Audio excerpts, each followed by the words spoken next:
Assalamualaikum warahmatullahi wabarakatuh. Jumpa lagi dengan saya, Shalom. Saya akan lanjutkan menghantarkan kajian kita mengenai gerakan sosial dan politik yang merupakan materi kuliah bab 7 dalam mata kuliah ini. Saya akan mengangkat isu yang cukup penting dalam sejarah gerakan sosial dan politik di Indonesia atau di Nusantara lebih tepatnya di bab ke-6 gerakan sosial dan politik dalam sejarah Indonesia. Ini bahannya cukup banyak, tetapi saya akan pilihkan saja menjadi 3. Yang pertama adalah pemberontakan petani Banten tahun 1888. Yang kedua, radikalisasi petani, khususnya pengaruh kaum komunis dalam radikalisasi petani ini, dan gerakan komunisme di Indonesia. Kita akan mulai yang pertama dulu. Pemberontakan petani Banten 1888. Materi ini didasarkan atas disertasi dari Profesor Sartono Kartodirjo.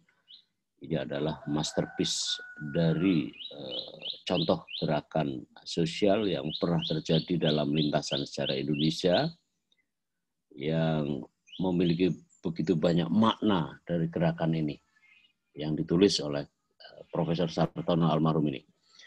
Bahwa karya ini merupakan masterpiece, ya, magnum opus sejarawan terkemuka Profesor Sartono Kartodirjo. Nah, dari karya ini beliau memperoleh penghargaan yang disebutnya sebagai Benda Prize in Southeast Studies. Karya ini mendobrak, ya, tradisi penulisan sejarah. Saya perlu ingatkan bahwa kita pernah menyinggung mengenai mazhab Annales dalam sejarah penulisan sejarah di dunia, ya, yang mulai tumbuh dari Prancis, yang semula bercorak istana sentris. Ya, jadi ketika menulis sejarah itu hal-hal yang berkenaan dengan para raja, para bangsawan atau kaum ningrat di sekitar istana. Sedangkan masyarakat kecil, orang biasa, dan seterusnya itu tidak ditulis oleh sejarah karena dianggap tidak memiliki peran-peran sejarah.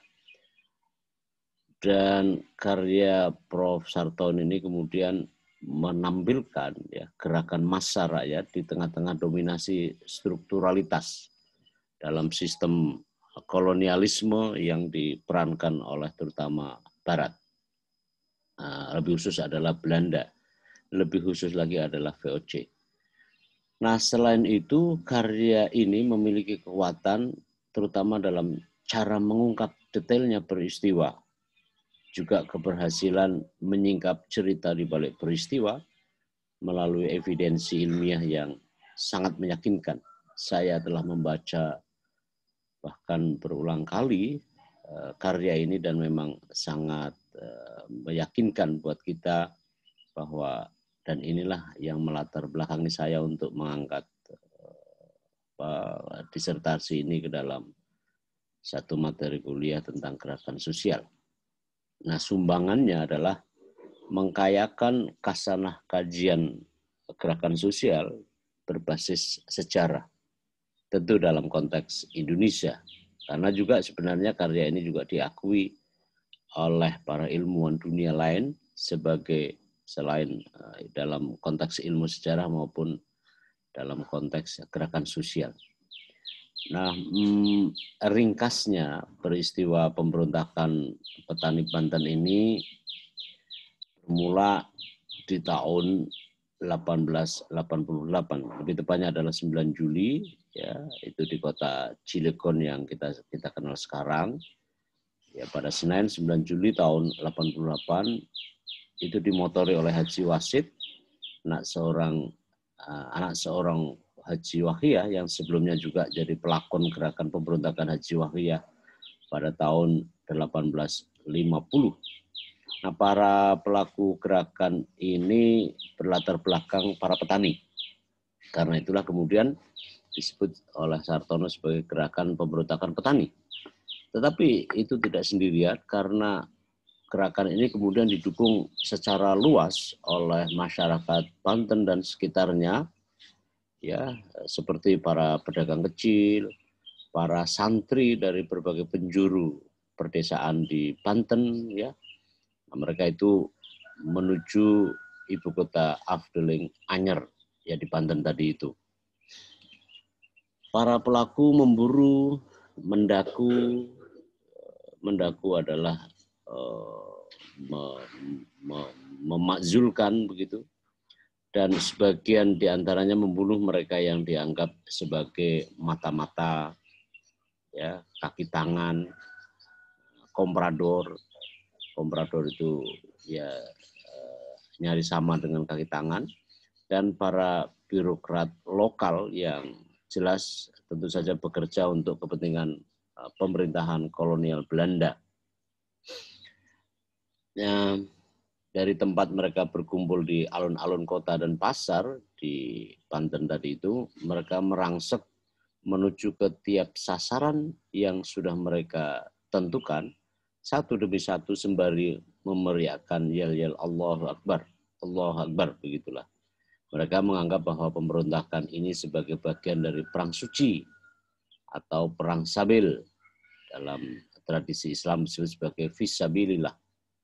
Perang suci, perang sabil, ya, yang sasarannya adalah kaum kafir begitu. Dalam anggapan para pelaku sejarah, pelaku pemberontakan ini sebagai upaya dari usaha untuk menegakkan ajaran Islam. Dan dalam keyakinan mereka itu bahwa kolonial Belanda sebagai cara memerangi secara jalan jihad.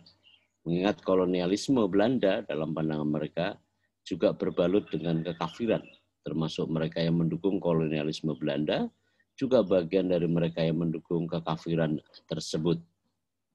Jadi Belanda dipersepsi oleh para pelaku dari pemberontakan ini, dari gerakan sosial ini, itu adalah bagian dari yang menjadi objek sasaran dari perjuangan perang suci mereka itu. Sebagai jalan jihad, tidak saja Belanda, ya, tetapi juga adalah mereka-mereka yang mendukung terhadap Belanda, dan itu dianggap mereka sebagai bagian dari kekafiran tadi itu, mendukung kekafiran tadi itu.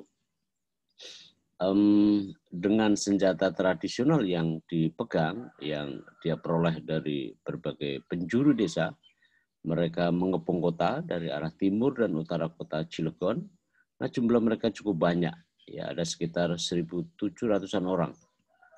Pada mulanya hanya petani yang jadi tulang punggung perlawanan, namun kemudian perlawanan atau pemberontakan ini mengundang simpati para guru-guru agama, guru ngaji, tokoh informal, tokoh formal, tokoh-tokoh agama, para pedagang, santri-santri seantero Banten, bahkan dalam kejelasan dalam bukti-bukti yang ada juga didukung oleh sekitar dari Batavia, dari yang kita kenal sekarang sebagai Bandung, Bogor itu, lalu juga dari Cirebon dan arah-arah lainnya yang memang bagian dari jejaring para santri, ya, para pedagang, para petani, untuk kemudian merangsek ke kota Cilegon dan melakukan perlawanan terhadap kepentingan-kepentingan Belanda.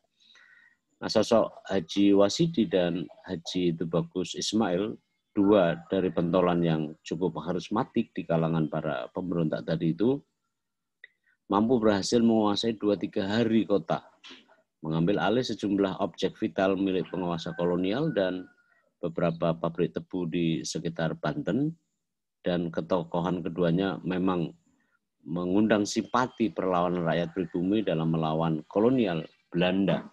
Terlebih, ya, perlawanan itu berbalut dengan keyakinan agama mereka untuk menafikan gitu, mengenyahkan kekafiran tadi itu. Maka tipe gerakan sosial dalam pemberontakan ini, gerakan sosial ini adalah tipe yang berbalut pada kesucian, ya.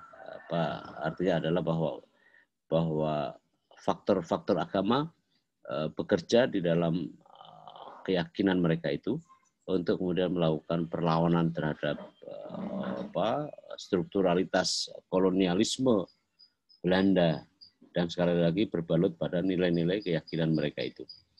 Beberapa penguasa kolonial mengajak kedua pemimpin itu untuk berunding. Namun sebanyak yang mereka lakukan, sebanyak itu pula gagal. Sikap tidak kompromi Wasidi dan Tubagus Ismail, kedua tokoh pentolan dari gerakan ini, membuat penjuru Banten diliputi ketegangan. Aksi-aksi perlawanan mereka membuat Belanda makin khawatir. Bala bantuan dari Batavia datang, misi militer Belanda pada mulanya mengalami kesulitan, mengingat kedua tokoh tersebut ya memperoleh dukungan luas dan sangat militan dari rakyat Banten pada masa itu. Namun dalam suatu aksi penumpasan, Wasidi dan Tubagus Ismail berhasil dilumpuhkan, berhasil ditaklukkan. Keduanya tewas di tangan para opsir Belanda pada tanggal 30 Juli 1870. Kendati pun beberapa hari sebelum dan bahkan setelahnya, sisa-sisa aksi masih juga terjadi secara sporadis. Tapi Wasidi dan Tubagus dianggap hero oleh masyarakat setempat, bahkan jadi legenda masyarakat Banten bahkan hingga sekarang. Selain tokoh-tokoh Banten yang merupakan bagian dari kerajaan atau Kesultanan Banten pada masa itu. Para pengikut kedua tokoh itu diburu aparat kolonial dan tidak sedikit juga diantaranya para ulama yang dihukum gantung oleh militer kolonial. Sekaligus akhirnya mengakhiri dinamika pemberontakan di Banten yang sejak abad ke-18 hingga ke-19 dikenal paling dinamis dalam melakukan perlawanan kepada kolonialisme Belanda. Saudara-saudara, sumbangan apa yang diberikan pemberontakan ini untuk studi gerakan sosial? Dalam kata pengantar buku ini, sejarawan Taufik Abdullah itu menyatakan, ya, menulisnya bahwa pemberontakan Banten ini tergolong sebagai gerakan untuk mendirikan kekuasaan Islam dan mengembalikan Kesultanan Banten yang pernah berjaya sebelumnya. Jadi saudara-saudara, bahwa Banten itu adalah bekas Kesultanan Banten pada masa antara 1526-1813 dengan masa kejayaan ketika Kesultanan Banten di bawah kekuasaan Sultan Ageng Tirtayasa yang pernah berjaya sebelumnya itu. Dengan kata lain, bahwa gerakan ini adalah pantulan atau refleksi dari kerinduan masyarakat Banten pada Islam dan pada masa lalu. Dapat disebut sebagai gerakan romantisme. Romantisme adalah gerakan yang ingin mengembalikan masa jaya pada masa lalu ke dalam masa-masa di mana para pelaku gerakan sosial itu hidup dan melakukan aktivitas-aktivitas gerakan sosialnya. Dan karena memang pada masa-masa 1596, saudara tahu, itu adalah kedatangan Belanda melalui ekspedisi yang dipimpin oleh Cornelis de Houtman. Dari gerakan ini bukan hanya dapat dilihat sebagai gerakan sosial biasa, melainkan adalah hasrat untuk keluar dari dunia yang membayangkan kekalutan dan landasan hasrat untuk menegakkan keadilan yang islami dalam pandangan para pelaku gerakan sosial ini. Dan secara teoritis, saudara-saudara, sumbangannya terhadap studi gerakan sosial bahwa pemberontakan ini bagian dari perlawanan masyarakat perdesaan, rural unrest, kekalutan sosial dan keresahan masyarakat desa terhadap dunia yang mereka persepsi bakal menghimpit lebih dalam lagi, ialah dominasi struktur kolonial dan kolonialisme Belanda. Itu sumbangan, catatan sumbangan yang patut kita memahami, ya, kita pahami bahwa gerakan sosial ini, ya, pemberontakan ini bagian dari gerakan sosial dan mengkayakan sumbangan untuk studi-studi gerakan sosial yang paling kurang yang pernah terjadi di Indonesia. Nah, saudara, itu bagian pertama. Bagian kedua adalah radikalisasi petani Madura pada khususnya dan Jawa pada umumnya, serta bagian dari Indonesia pada arti yang lebih luas. Radikalisasi petani karya Kunto Wijoyo. Karya Kunto Wijoyo ini banyak mengambil setting dari gerakan petani di Pulau Madura, ya, makna karya, ya, tetapi kemudian dituangkan dalam buku tersendiri yang disebutnya sebagai radikalisasi petani. Makna karya ini adalah melalui ini, ya, karya ini, Prof. Kunto Wijoyo mengupas susunan masyarakat desa dan kehidupan petani dan radikalisasi petani yang dikerjakan oleh gerakan komunis untuk menjelaskan keterlibatan petani, untuk mendudukkan konteks keterlibatan petani. Nah, pada masa-masa antara tahun 1950-an ketika Indonesia memasuki demokrasi liberal, masyarakat desa memperoleh gagasan baru tentang ideologi yang tengah bertarung di level elit, lalu merembes ke struktur terbawah dalam masyarakat kita, lalu merambah dan jadi bagian dari proses perubahan di lapis bawah dan masyarakat pedesaan pada umumnya masa-masa itu. Nah, organisasi Mantel PKI ialah Barisan Tani Indonesia menggencarkan propaganda dalam program nasional mereka terkait dengan land reform. Program nasional land reform ini meliputi modernisasi pertanian, menetapkan harga sewa tanah, melaksanakan land reform pada praktiknya, dan melatih kader-kader tani untuk propaganda komunisme. Keempat program itu sebenarnya tidak lebih dari janji PKI kepada masyarakat perdesaan, karena yang lebih menonjol justru sosialisasi paham komunismenya ketimbang realisasi janji dalam program land reform tadi itu. Nah, ketika pada akhirnya PKI memberontak di Madiun pada tahun 1948, fase baru mobilisasi petani secara aktif mulai lagi digalakkan, antara lain dengan menyerang sisa-sisa praktek kolonial, ialah perkebunan asing milik kaum kapitalis Belanda. Nah, fase anti-imperialisme dari gerakan radikal tani ini berlangsung antara tahun 1950 hingga 1955, sebagaimana yang dicatat atau yang dipotret oleh Profesor Kunto ini. Nah, Prof. Kunto menguraikan perkembangan radikalisasi petani antara tahun 1950 hingga 1965 sebagaimana tampak dalam fase-fase ini. Di layar monitor ini ada beberapa kolom fase, kolom strategi, kolom taktis, kolom tujuan, dan kolom sasarannya. Fase-fase gerakan radikalisasi petani, ya, pada fase pertama ialah 1950-1953, itu strategi yang diterapkan adalah nasional anti-imperialisme. Taktik yang digunakan itu adalah taktik kerusuhan agraris. Tujuannya adalah meningkatkan jumlah anggota, sedangkan sasarannya adalah perkebunan asing dengan aksi menanam secara sendiri. Itu fase pertama. Fase yang digagas oleh Profesor Kunto untuk menyebut, menginterpretasi mengenai gerakan sosial petani atau radikalisasi petani, ya, di tahun 50 hingga 53 dengan konsep besar adalah nasional anti imperialisme, kerusuhan agraris di berbagai tempat di perdesaan, bertujuan adalah meningkatkan jumlah anggota atau rekrutmen anggota. Lalu sasaran yang paling ditetapkan, ya, karena itu bagian dari strategi perjuangan kaum komunis dalam radikalisasi ini, ialah perkebunan asing.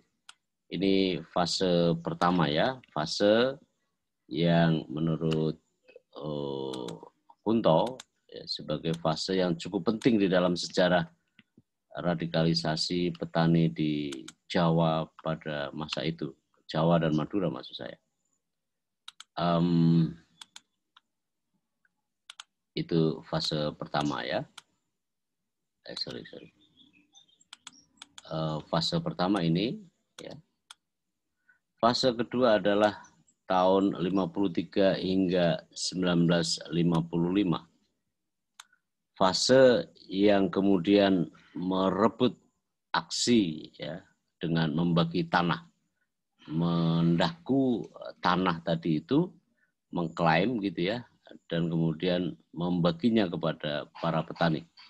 Janji yang kemudian sebagian diantaranya berhasil, tetapi sebagian besar diantaranya tidak berhasil karena kelak saya akan singgung juga di bagian-bagian setelah ini itu tidak mudah karena klaim yang dilakukan oleh para pelakunya itu sekedar mengambil bagian-bagian yang merupakan properti dari kaum kelompok Islam misalnya. Lalu yang ketiga adalah fase ketiga adalah antara tahun 55 sehingga 57 ya. Isu yang diusung adalah petani ya, anti feodal. Ya, petani anti feodal, dan anti feodal ini yang kemudian nanti berbenturan dengan kepentingan kiai-kiai di bawah. Indoktrinasi ideologis sebagai taktiknya, lalu mengambil momentumnya saat pemilu tahun 1955 hingga 57 ya, itu masa-masa gerakan komunisme ini dalam fase ini. Lalu sasarannya adalah partai-partai yang kontra revolusi. Jadi kelompok petani ini yang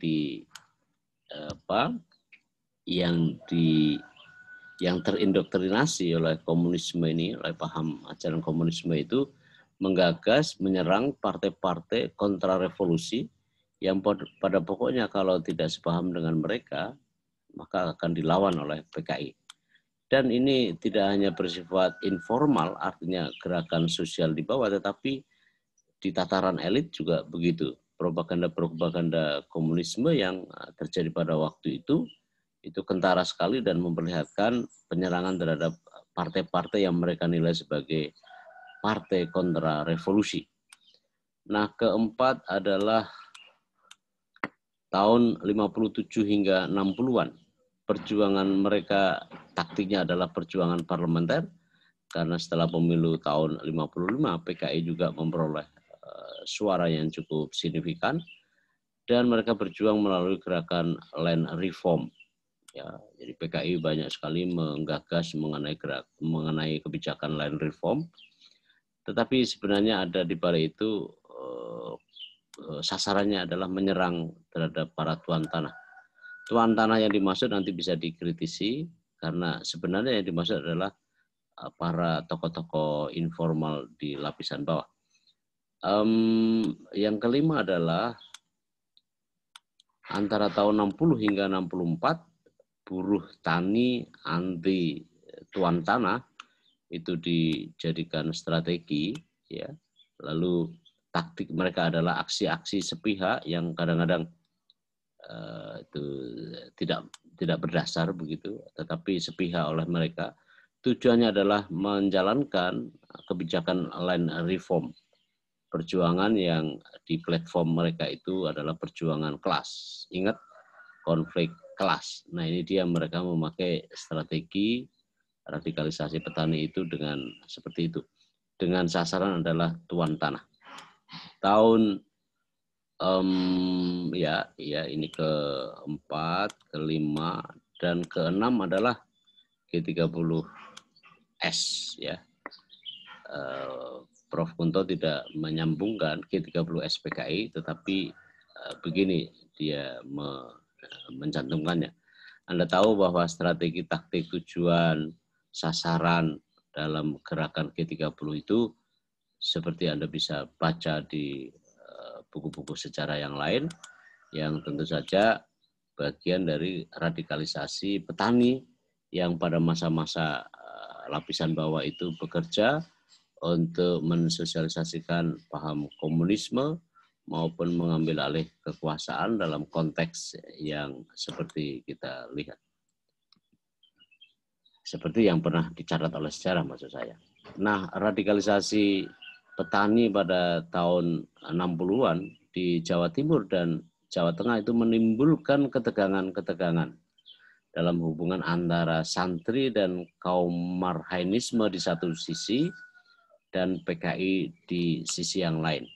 Sasaran PKI pada masa itu adalah ya elit pedesaan yang punya tanah gitu ya, sedangkan yang punya tanah sebagian besar di antaranya adalah kaum santri.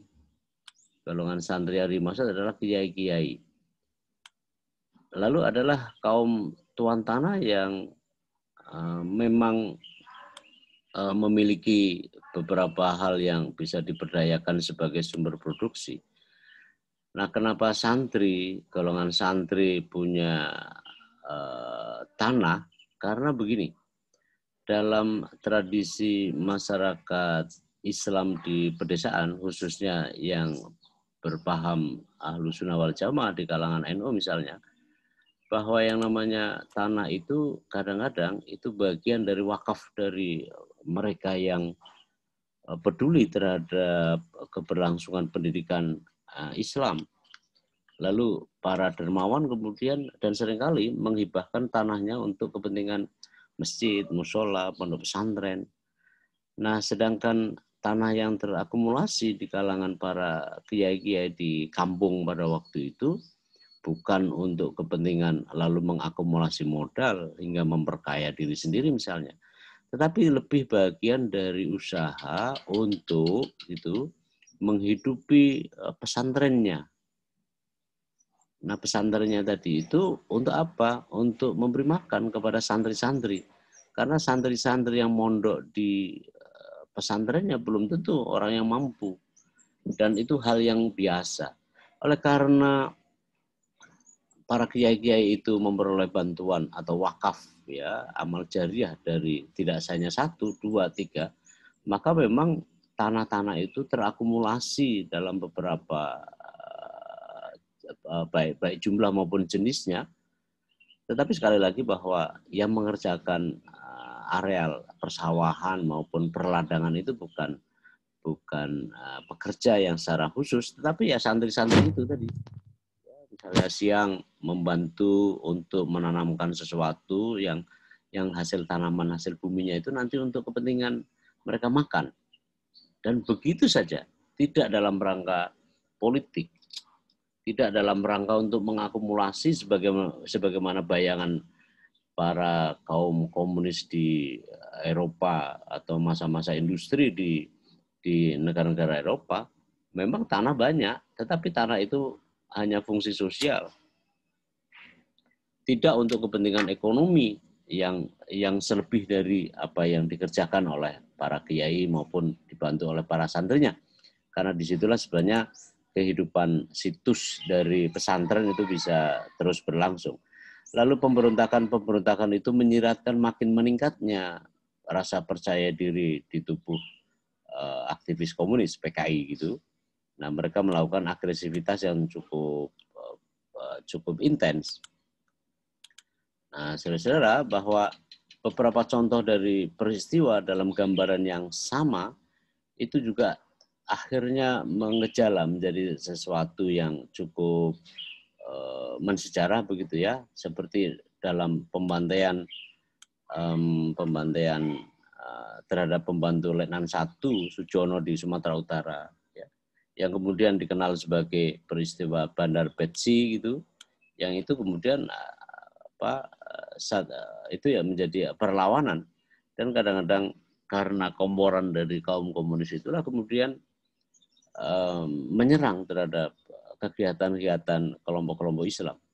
Satu acara misalnya di pelatihan kader pemuda Islam Indonesia, sebagaimana yang digambarkan oleh Salim Said, itu diserang oleh pemuda-pemuda rakyat yang dibina oleh kaum komunis atau PKI. Nah, saudara, secara praktis, gerakan komunisme pada masa-masa itu memperoleh tandingan dari kelompok-kelompok Islam karena berlatar belakang perbedaan yang cukup mendasar. Perbedaan yang digambarkan oleh tim dari PBNU itu sebagai sebagai perbedaan epistemologis, ya, kultur, kepentingan politik, dan dalam arti yang lebih prinsip adanya perbedaan antara kekuatan kiri dengan kelompok Islam mengenai dasar-dasar filosofis, teologis, sekaligus tentu saja ideologis. Jadi ketegangan antara kelompok komunis dengan Islam, terutama di level bawah itu karena adanya perbedaan epistemologis, ya, perbedaan kultur, kepentingan politik, dan dalam arti yang lebih prinsipal ialah perbedaan kekuatan kiri dan kelompok Islam itu sangat filosofis, teologis, dan akhirnya adalah ideologis. Gerakan komunis hanya dibendung oleh kekuatan-kekuatan Islam yang pada waktu itu memang berdiri secara head to head dan mewarnai kehidupan politik di Indonesia pada masa-masa itu. Lalu konstelasi politik Indonesia antara 1950-an, ya 1940-an akhir hingga 50-an, bahkan hingga 65-an sebelum peristiwa G30S itu, gambarnya adalah ada kelompok kelompok nasionalis yang tergabung dalam PNI. Ini lebih banyak kaum priayi, ya, kaum ningrat, kaum birokrat. Ini yang juga jadi sasaran dari gerakan radikalisasi petani ini. Kelompok kedua tentu saja sebagaimana yang tadi saya sampaikan adalah kelompok-kelompok Islam. Partai berideologi Islam seperti NU, Muhammadiyah, Syarikat Islam, Wasliyah, dan sebagainya itu bergabung dalam Masyumi. Pada masa-masa itu kekuatan Islam menyatu dalam tubuh Masyumi, ya. Kendati pun kelak akan pecah di tahun 53-54-an ketika misalnya NU keluar dari barisan Masyumi. Nah, kelompok ini secara praktis memang berhadapan dengan kelompok kiri, ya, kelompok yang kedua ini. Yang ketiga, kelompok-kelompok yang berhaluan Marxis. Kelompok-kelompok yang berhaluan Marxis, kelompok-kelompok komunis, sosialis, dan murba, serta kelompok buruh. Nah, kemudian membentuk 3 partai yang masing-masing itu berdiri sendiri. Tidak satu sama lain itu terikat dalam kelompok-kelompok yang memperjuangkan secara ideologis. Ialah kalau berhaluan Marxis itu ada di PKI, haluan partai kelompok-kelompok sosialis, ya, itu berada atau bergabung dalam Partai Sosialis Indonesia, dan kemudian adalah Partai Buruh Indonesia (PBI) dan Partai Musyawarah Bersama Rakyat, Partai Murba, sebagaimana gambaran yang dicatat oleh buku putih dari PBNU yang disusun oleh PBNU. Nah, saudara, saya akan lanjutkan di masalah ini berdasarkan tingkat penguasaan atau kepemilikan tanah di pedesaan. Petani menurut Kuntowijoyo itu digolongkan ke dalam 3 kelas. Kelas pertama adalah golongan petani inti yang disebut juga sebagai wong baku, gogol, pribumi, yakni mereka yang memiliki tanah, rumah, dan pekarangan yang masing-masing memiliki hak dan kewajibannya secara penuh, otoritatif atas kepemilikan tanah. Ini adalah golongan petani inti. Yang kedua, golongan petani indung, ialah petani yang memiliki sebidang tanah pertanian, pekarangan, dan rumah dengan hak dan kewajiban yang terbatas. Taraf kehidupan mereka lebih baik, ya, kendati tidak sebaik golongan pertama. Golongan pertama adalah golongan petani inti ini. Nah, yang ketiga adalah golongan nusuk, telosor, atau bujang, penyakap, buruh tani, pekerjaan serabutan lainnya, ialah para petani pekerja kasar menduduki struktur kekuasaan yang paling lemah dan hanya tergantung pada kelompok pragmatis selama Orde Lama dan Orde Baru akhirnya. Ini adalah tingkat penguasaan kepemilikan pertanian dan corak kehidupan kaum tani yang digambarkan oleh Profesor Kunto Wijoyo menjadi 3 kelompok inti, ya, mereka yang hidupnya lebih baik dari 2 kelompok yang disebut berikutnya ini. Golongan petani indung itu ialah petani yang memiliki tanah di bidang tanah sekedarnya. Yang ketiga adalah golongan nusuk atau golongan telosor atau disebut juga sebagai kelompok bujang, golongan nusuk. Mereka itu ketiganya ini bagian dari yang dipotret oleh Kunto Wijoyo sebagai social background, ya. Kenapa kemudian adanya radikalisasi dan mengundang perlawanan juga persebandingan dengan kelompok-kelompok Islam misalnya. Nah, kalangan kiai di pedesaan umumnya berada di golongan petani inti, ya. Mengingat kepemilikan tanah berasal dari tanah-tanah wakaf yang disumbang oleh warga masyarakat yang dikelola untuk menghidupi pesantren-pesantren mereka.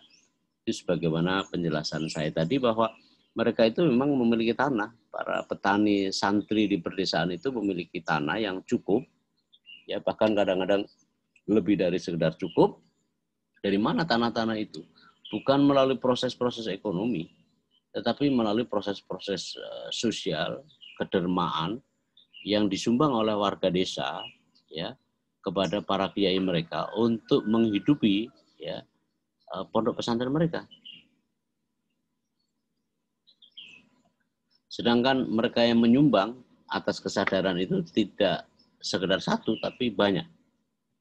Tapi corak atau tipe dari kumulasi tanah yang mereka punya itu tidak sepenuhnya berada pada koridor-koridor sebagaimana proses produksi dalam pemahaman yang kelak relasinya sebagai konflik antar kelas dalam pandangan kaum komunis.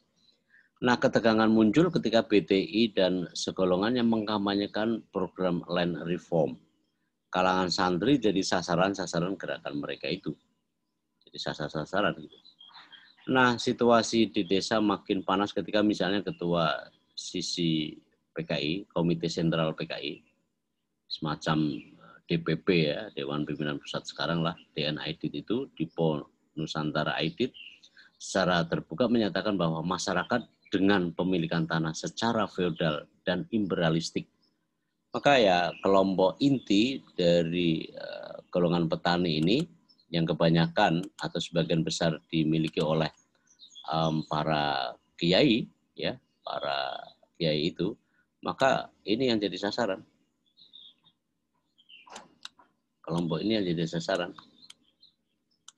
dari pernyataan Aidit ini.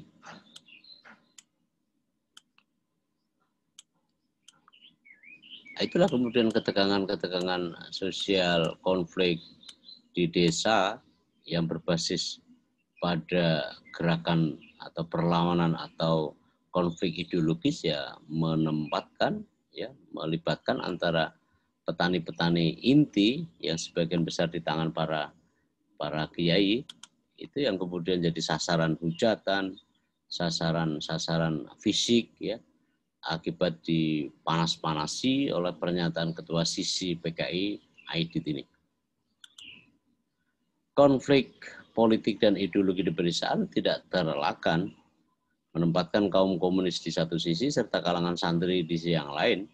Konflik keduanya mewarnai dinamika politik pedesaan pada masa itu, pada masa di mana ideologi menjadi platform dari konflik yang terjadi di Indonesia. Nah, saudara-saudara, sumbangan untuk studi ini dari radikalisasi petani karya Kunto ini, Prof. Kunto berhasil memotret radikalisasi petani dalam konteks Indonesia. Gerakan ini dimotori oleh BTI dan PKI pada umumnya dan menemukan konteksnya dalam praktek di Indonesia setelah merdeka.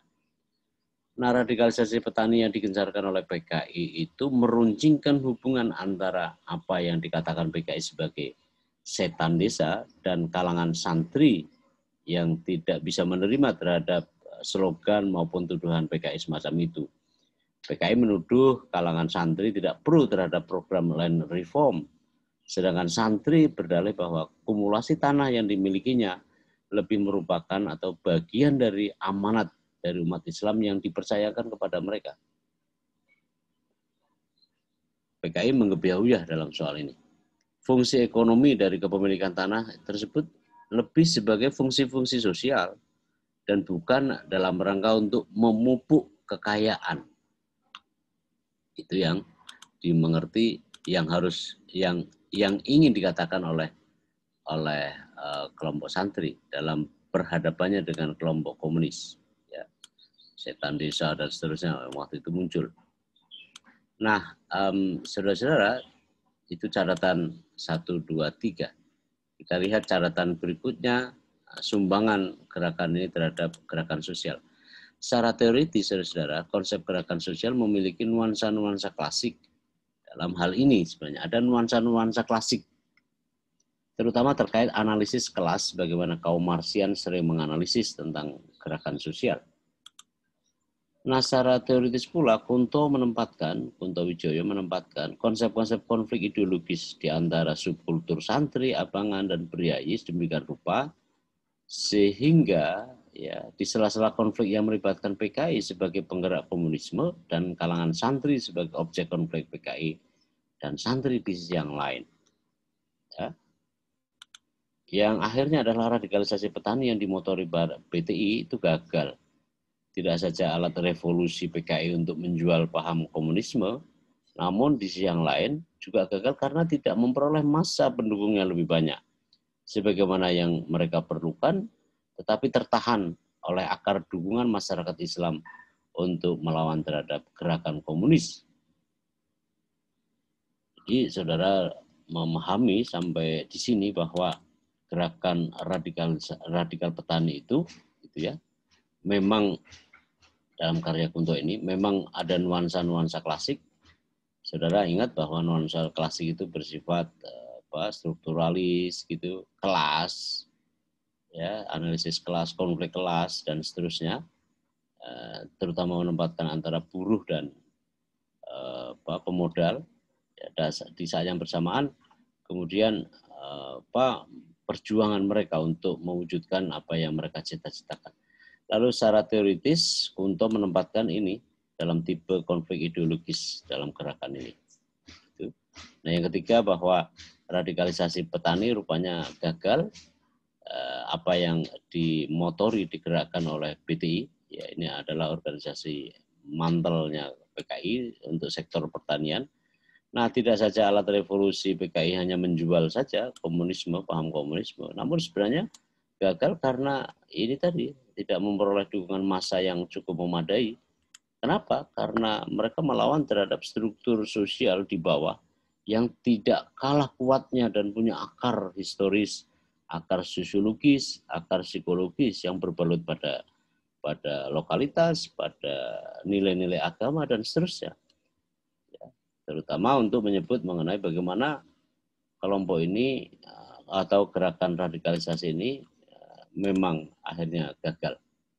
Kenapa? Karena dia meninggalkan atau bahkan melawan terhadap struktur sosial terbawah yang itu sangat mengakar, terutama di kalangan umat Islam, mobil khusus di kalangan NU, sebagaimana juga tren yang waktu itu terjadi di tahun 50-an di terutama Jawa Timur dan Jawa Barat sebagai pemilik dari struktur sosial yang sangat memadukan antara Islam dan Jawa yang kita ketahui gitu ya, sebagaimana yang kita ketahui.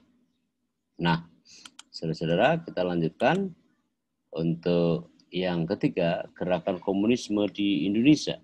Kendati materi yang kedua ini juga bersinggungan dengan gerakan radikalisasi petani yang berbalut pada komunisme, tetapi secara khusus komunisme dalam bagian ini akan kita tempatkan sebagai gerakan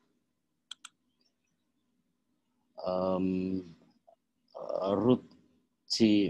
McVeigh ya itu menulis karya yang kemudian diterjemahkan ke dalam bahasa Indonesia, Kemunculan Komunisme Indonesia. Ya, buku ini memang sangat baik gitu ya, sangat bagus. Itu bahkan di dalam pengantarnya itu memperoleh pujian banyak ilmuwan lain atau Indonesianis seperti Ben Anderson, Rick Lev, ya itu sejarawan kita, sejarawan Australia, dan Hindley. Mereka menganggap bahwa karya ini satu-satunya yang mengupas PKI dengan serius, sangat rinci, tanpa prasangka dan objektif. Juga disebutkan bahwa karya ini merupakan kajian paling mendalam akan sejarah PKI antara sebelumnya hingga tahun 1927. Tonggak 1927 adalah ketika PKI 1 tahun setelah melakukan pemberontakan di tahun 1926 kepada pemerintah kolonial Belanda. Karya ini McVeigh mengupas mengenai peranan PKI yang memiliki kedudukan penting dalam level global sebelum tahun 1927 tadi itu. Nah, digambarkan oleh McVeigh itu bahwa PKI adalah satu-satunya partai di Asia selain PKC, Partai Komunis Cina, yang memiliki legalitas di Organisasi Komunis Internasional atau Komintern. Kedudukan PKI di Komintern itu jika dihubungkan dengan konstelasi komunis global merupakan representasi negara kolonial dan semi kolonial di Timur Jauh yang memiliki perwakilan di komunisme internasional atau Komintern. Dan itu adalah di luar Cina, PKC. Hubungan mereka itu antara PKI di satu sisi dan Komintern itu lebih memberi arti penting sehingga kemudian memberi daya guna bagi pertumbuhan komunisme di Indonesia. Sengaja Indonesia itu dikasih tanda kutip karena waktu itu negara formal namanya Indonesia itu belum lahir. Karena ini masa-masa tahun 20-an atau awal-awal abad hingga pertengahan abad ke-20-an ya di Indonesia. Ketika kemudian tumbuhnya nasionalisme di Indonesia.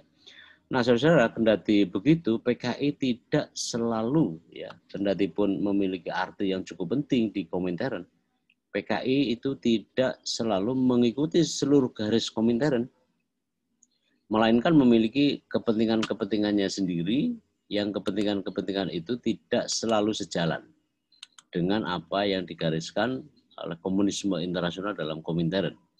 Memiliki kepentingan sendiri, konsep sendiri ya dalam upaya memperoleh kekuasaan. Ini perbedaan PKI dengan partai-partai dengan ya PKI dengan gerakan komunisme maupun partai-partai komunis di banyak tempat di dunia. Nah, sebagai contoh PKI itu mengikuti gerakan massa nasional ya, artinya itu bergabung dalam gerakan massa ya dalam kebangkitan nasional di Indonesia dan bersama dan sekali waktu bekerja sama dengan kelompok-kelompok gerakan kemerdekaan di Indonesia lainnya ya untuk kemudian melakukan perjuangan mencapai kemerdekaan. Ini sejarahnya hampir sama dengan PKC ya, Partai Komunis Cina. Jadi kendati pun dalam poin ini kendati pun PKI itu menginduk juga pada Komintern tetapi dia tidak selalu sejalan. Ketidaksejalannya adalah pada fakta sejarah bahwa PKI juga punya peranan dalam gerakan sosial kebangkitan kemerdekaan Indonesia awal-awal abad ke-20. Karena dalam seluruh jargon mereka ya bahwa komunisme itu komunisme itu dalam melawan penjajah Belanda misalnya itu adalah bagian dari ya, anti imperialisme, anti kapitalisme, sebagaimana analisis mereka yang cukup tajam mengenai gerakan atau perjuangan kelas. Saudara-saudara, perbedaan lainnya selain perbedaan tadi itu, PKI memiliki basis dukungan dan keanggotaan yang cukup berbeda dibandingkan dengan gerakan komunis atau dukungan sejenis dari gerakan-gerakan komunis di negara-negara lain itu. Jadi memang ada karakteristik tersendiri gerakan komunisme di Indonesia yang diperankan oleh PKI dengan gerakan komunisme di negara lain. Perbedaannya tadi itu sudah tersingkap bahwa PKI juga bekerja sama dengan kelompok-kelompok lain. Nah, bahwa dalam kasus di Indonesia sejak dibentuk PKI, basis massa PKI tidak homogen ternyata. Ya. Dan tidak tampak sebagai partai yang serta-merta didukung oleh kelas bawah. Ya, buktinya apa tadi dalam penjelasan terkait dengan gerakan radikalisasi petani menurut Kunto itu juga tidak tunggal gitu ya. Tidak kelas bawah serta-merta. Kelas bawah itu buruh, industri, tani. Namun dalam fakta komunisme di Indonesia itu PKI juga didukung kalangan menengah, kalangan kelas menengah ya, kaum meningkat. Ya. Misalnya Darsono adalah aktivis komunis pada awal-awalnya ya bersama Semaun dan Alimin, itu juga kaum meningkat, R. Sudarsono gitu ya, Raden Sudarsono. Nah, PKI juga tidak hanya didukung oleh tidak dalam konotasi serta-merta kelas bawah, tapi juga ada pedagang. Para pedagang dan kaum agamawan ortodok juga, seperti dalam fenomena Haji Misbah. Ya. Jadi saudara-saudara perlu dipahami bahwa memang komunisme di Indonesia punya ciri khas itu sebagaimana gambaran ini. Ya. Artinya itu tidak serta-merta sama seperti karakter gerakan komunis di tempat lain. Nah, berikutnya bahwa gerakan komunis di Indonesia seawal tidak membangun identitasnya sendiri. Dia tidak membangun identitasnya sendiri. Gerakan komunisnya tidak membangun identitasnya sendiri. Dan dengan itu, ia memisahkan diri dari kelompok-kelompok sosial lainnya. Berbeda misalnya dengan gerakan perkembangan komunisme di Rusia, didahului oleh revolusi Bolshevik misalnya. Sedangkan gerakan komunis di Indonesia pada awalnya menginduk dan berusaha mengambil alih syarikat Islam.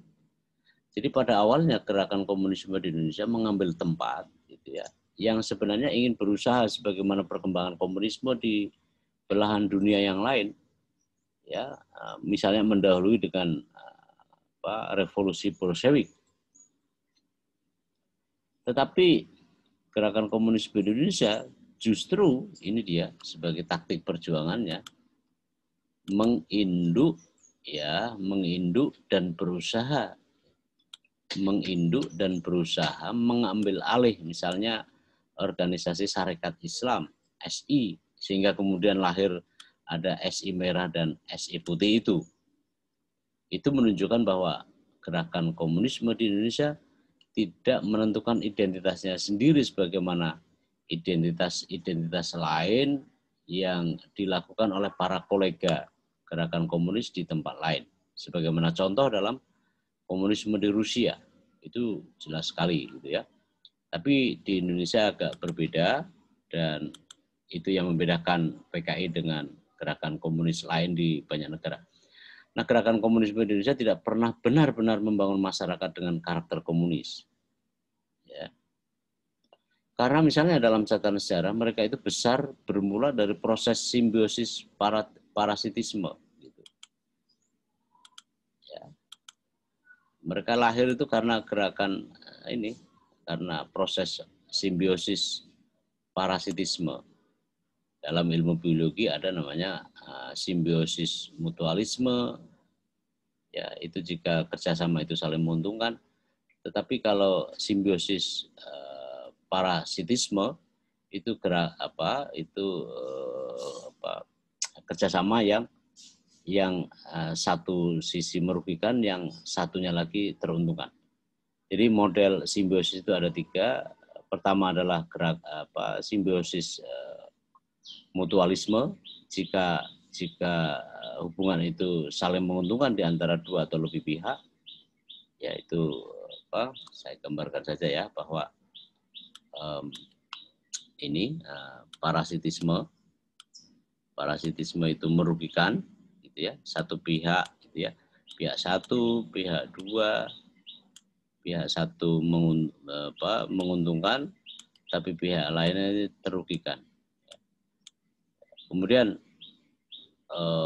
simbiosis komensalisme, ya, satu pihak teruntungkan dari hubungan itu, pihak kedua juga teruntungkan.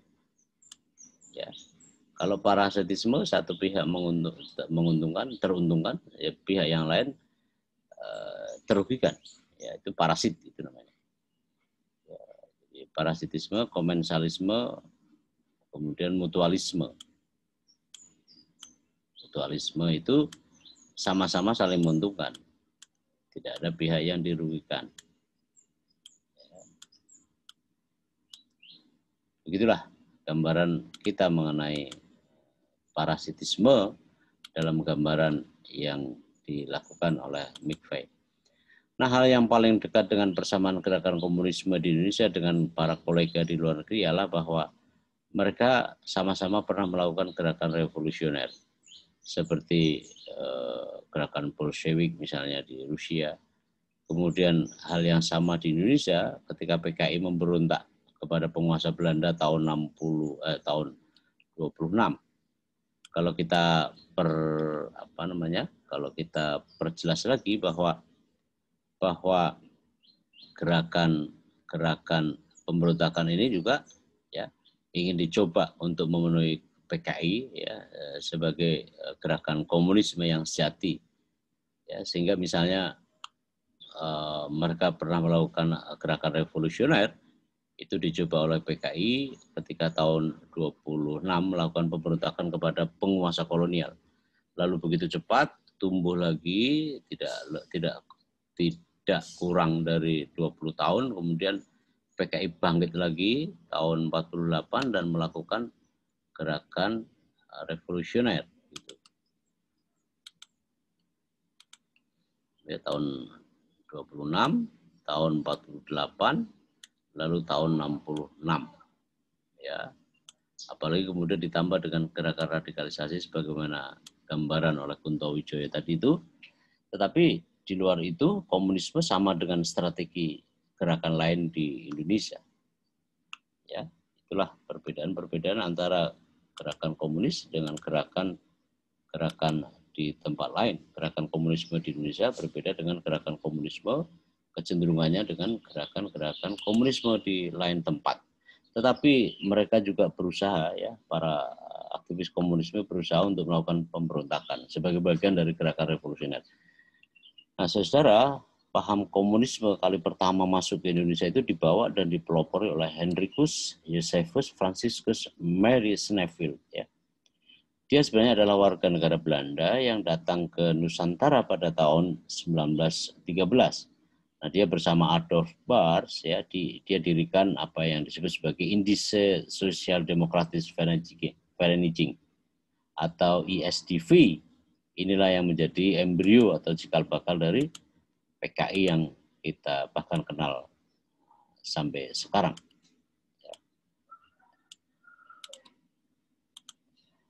Pada mulanya, melalui ISDV ini mereka tidak mempropagandakan paham komunis. Ini dimaksudkan sebagai strategi politik mereka, mengingat mereka memahami kultur Islam di Indonesia begitu kuat mengakarnya.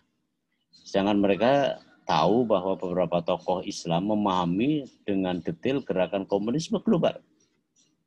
Karena itu, setelah keberhasilan revolusi Rusia misalnya, para aktivis ISDV kemudian mencoba untuk menginfiltrasi ke dalam perkumpulan maupun organisasi massa yang sebelumnya telah berdiri dan mapan.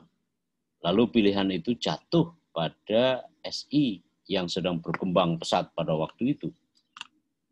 Jadi mereka itu ya, pada mulanya mereka tahu bahwa akal kultur di Indonesia itu yang setelah terbentuk berabad-abad lampau itu Islam yang begitu kuat, sedangkan mereka tahu bahwa beberapa tokoh Islam juga memahami gerakan komunisme global. nanti akan terbukti di soal ini adalah ketika SI, terutama dipelopori oleh Haji Agus Salim, melakukan pendisiplinan partai. Ya. Jadi kalau mau jadi anggota SI, ya SI saja, tidak anggota PKI misalnya. Hal yang kemudian menimbulkan konflik yang cukup tajam, ya, terutama dipelopori oleh Darsono, tokoh komunis pada masa itu, dengan kelompok-kelompok SI putih, begitu kira-kira. Nah, saudara-saudara, saya lanjutkan bahwa mengapa para aktivis komunis itu menjatuhkan pilihannya ke Syarikat Islam. Ini maaf, tulisannya salah. Kenapa mereka dalam rangka itu kemudian kepada Islam, kepada kelompok SI misalnya, ya.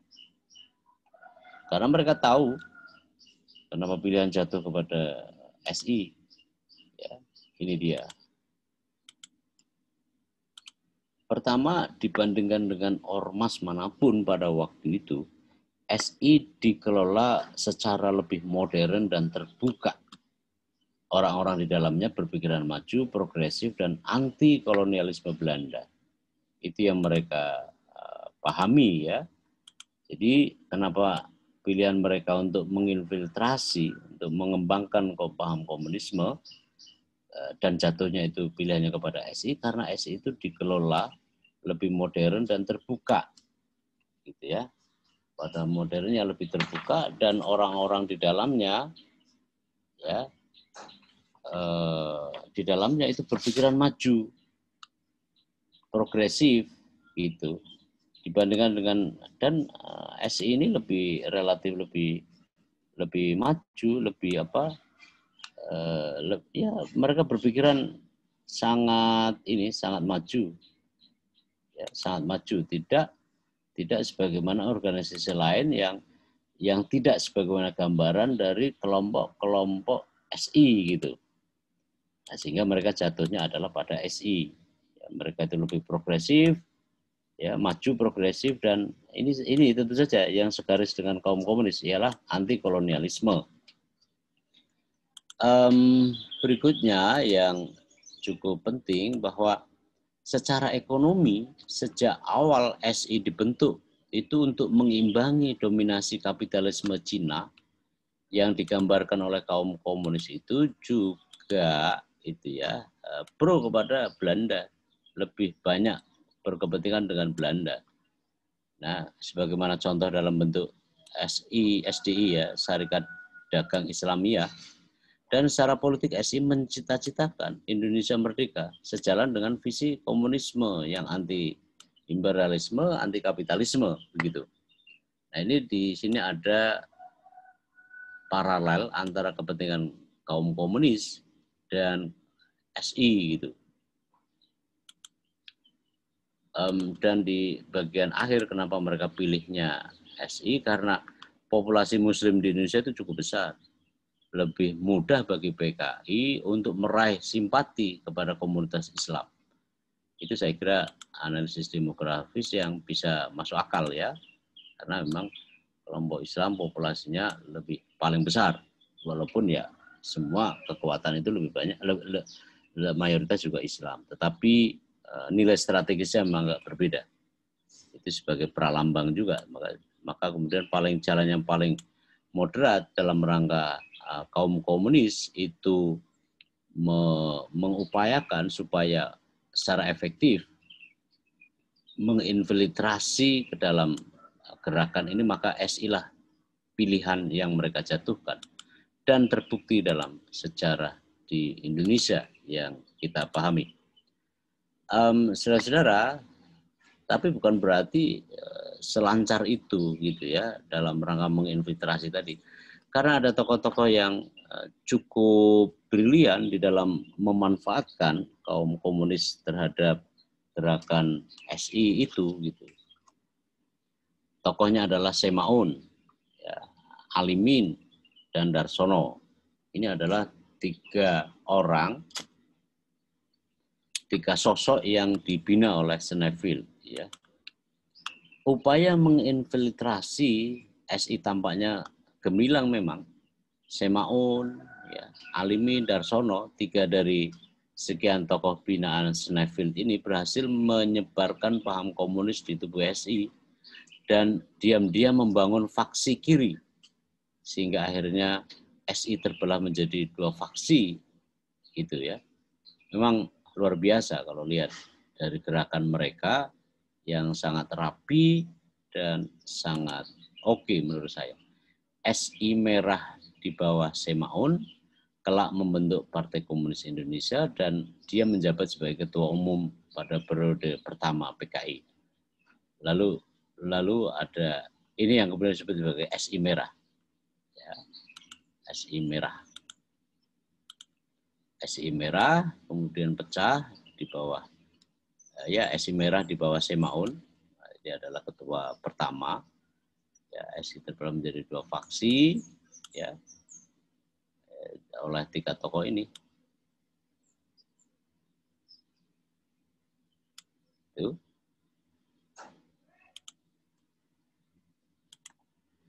Kedua SI putih. SI putih yang disebut sebagai SI yang ini SI putih. Di bawah Hos Cokroaminoto, Agus Salim, Dedengkot Pak SI, Abdul Muiz, kelak membentuk Partai Syarikat Islam Indonesia ya, dalam sejarah. Ya. Yang berikutnya, kedua faksi pernah berseteru cukup tajam.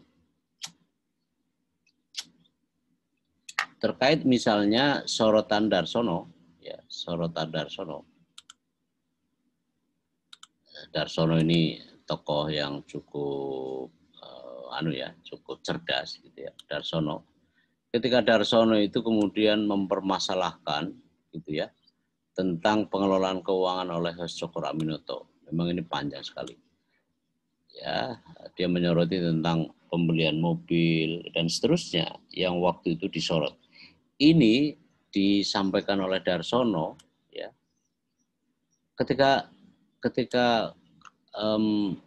Abdul Muiz, Agus Salim, pokoknya SI putih ini, kemudian menggagas perlunya itu di monoloyalitas terhadap SI. Dan ketika menggagas tentang monoloyalitas itu sebenarnya menyerang kepada tiga kelompok ini, tiga orang ini. Kenapa? Karena mereka lah juga aktif dalam komunisme. Nah kemudian diseranglah melalui beberapa tulisan dari rangkaian koran yang terbit di Semarang, gitu ya, menyerang terhadap SI putih ini, yang terutama dimotori oleh Darsono. Ya. Tiga orang ini orang-orang yang sangat cerdas ya, karena biasanya memang tokoh komunisme, tokoh paham pemangku komunisme, penganut komunisme memang hampir semuanya cerdas semua. Karena kuat mereka dalam membaca buku, memahami diskusi dan seterusnya. Nah di belakang hari PKI melakukan 3 pemberontakan. Tapi sebelum itu saudara-saudara, saya perlu menyoroti. Tetapi kemudian ketika kemudian kedua fraksi ini rujuk, mereka menyadari kekuatan revolusioner di antara mereka itu dan dalam melawan komunis, dalam melawan kapitalisme dan imperialisme.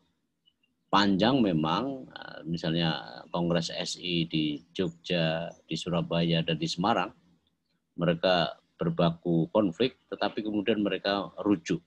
Ya, setelah kemudian misalnya Darsono diakomodasi sebagai tim dalam upaya melakukan rekonsiliasi melalui kongres yang digelar.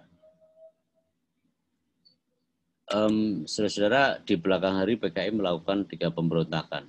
Ya, seperti yang tadi saya jelaskan, ada tahun 26, kemudian ya pemberontakan ini gagal dan PKI dilibas oleh pemerintah kolonial, ribuan orang dibunuh Belanda dan sekitar 13.000 orang ditahan.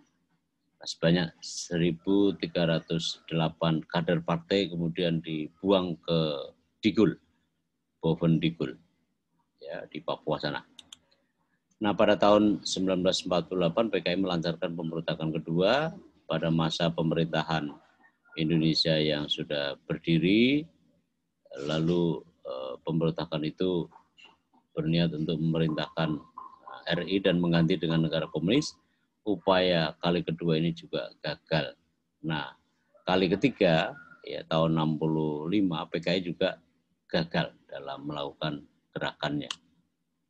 Ya, yang memang seperti yang dalam sejarah kita kenal, ya, ada pemberontakan di tahun 66. Kendati ada beberapa perbedaan dalam sudut pandang mengenai gerakan ini sendiri. Saudara-saudara, ya, ini tambahan buku yang bisa Anda baca. Saya senang sekali bisa menyampaikan materi ini. Saya berharap saudara memahami dengan baik tentang gerakan, tentang 3 isu yang saya sampaikan, tentang gerakan petani di Banten, yang kedua gerakan radikalisasi dan gerakan komunisme di Indonesia, sebagaimana yang telah saya sampaikan. Mudah-mudahan bermanfaat. Terima kasih. Assalamualaikum warahmatullahi wabarakatuh. Sampai jumpa lagi.